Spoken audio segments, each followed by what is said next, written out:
the ultimate travel guide to Angkor Wat. As Cambodia's top tourist attraction, Angkor Wat Archaeological Park is home to hundreds of ancient temples and religious structures dotted throughout the 400 square kilometer site. While Angkor Wat, Bayon and Ta Prohm remain the most popular, attracting thousands of visitors from across the globe daily. There are many more off-the-beaten-track temples worth leaving the well-trodden trail for and investing in a multi-day pass. Here is our guide to exploring the sacred site. These days, seeing sunrise at Angkor Wat means jostling the crowds and dodging death by selfie stick. However, it's well worth it if you're lucky enough to catch a beauty. With the sky plunging into a palette of color as the sun peeks from behind the iconic temple's spires. Of course, there is more to the park than just Angkor Wat, with nearby Bayon and Ta Prohm temples and the structures that surround them forming the popular circuit for one-day pass holders. But for those not pushed for time, investing in a 3 or 7 day pass comes well rewarded, with access to the hundreds of other ancient sites that dot the expansive park. These remote temples are much less visited, meaning often you can explore them alone, and many are in the depths of the jungle, bringing with them Tarzan-esque trips into the heart of the forest. Here are some top tips on how to make the most out of your fascinating journey into Cambodia's intriguing past. Tickets. First things first, what pass are you going to purchase? Tickets are sold as 1, 3 and 7 day passes. Prices were recently hiked up to $37, $62 and $72, respectively. The 7-day passes should probably be reserved for those truly hardened history buffs, with 1-day passes the most popular, offering enough time to take in the major temples of Angkor Wat. Bayon and Ta Prohm. If you fancy getting off the beaten track and heading into the heart of the jungle to explore more ruined temples away from the madding crowds, then a 3-day pass may be worth investing in. The 3 visits can be used up within 1 week, meaning you don't get too templed out. Further away temples worth visiting include Banteay Srai, Koh Ker, Bang Mayalaya, Phnom Krom and Kabal Speen. Transport. So, that's your tickets sorted. Now for how to get around.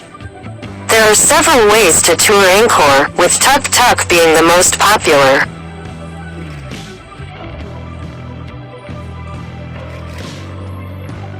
You'll find as soon as you land in the city tuk-tuks are touting for temple business, so don't worry, there's no shortage of vehicles waiting to take visitors to the temples.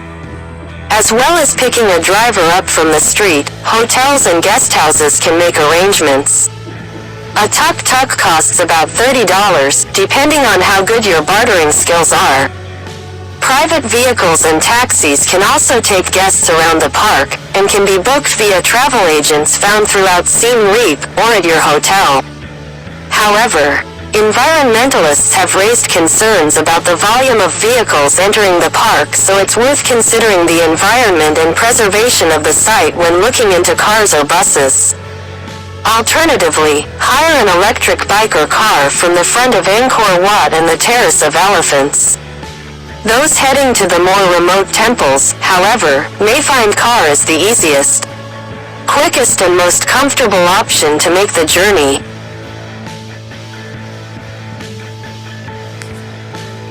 Jumping on a bicycle is another option, with bikes aplenty for hire in Siem Reap City, starting from $1 a day. The ticket gate is about 6 kilometers from Siem Reap Center. And don't forget to pack plenty of water because, while it's readily available from stalls in the park, you'll pay more than double once you're inside. Various tour operators, such as Grasshopper Adventures, offer bike trips through the temples. If you fancy indulging in the high life, then a more extravagant way of viewing the temples is from above. Helicopter and hot air balloon trips run throughout the park. However, restrictions prevent anything from flying directly above almighty Angkor Wat itself. To get a guide, or not.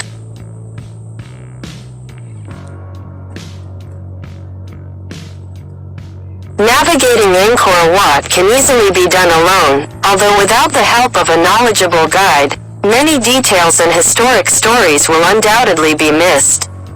Guides can be hired for about $20, either from a tour operator in Siem Reap or at the site itself. Make sure they are registered with the Ministry of Tourism. They will have a license before hiring them. And tips will be heavily appreciated as wages are relatively low. If you want to go solo, then it's worth spending a bit of time doing research. Or investing in a decent guidebook. These are sold seemingly around every corner of the temple complex, usually by children. Visitors are strongly encouraged not to buy from kids, a rule that should be applied throughout the country. When to go?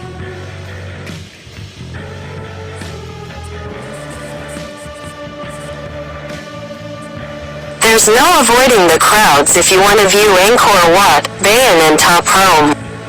However, there are ways of lessening the masses if you shake up your itinerary slightly, although you might have to explain this to the tuk-tuk driver, who will switch into autopilot mode.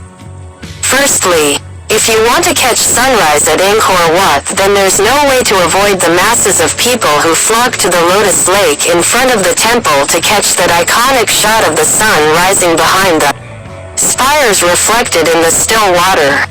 However, if you want to skip the crowds, who will spend the next couple of hours touring around Angkor before visiting Bayon and then Ta Prohm, head straight to Ta Prohm after sunrise, then Bayon.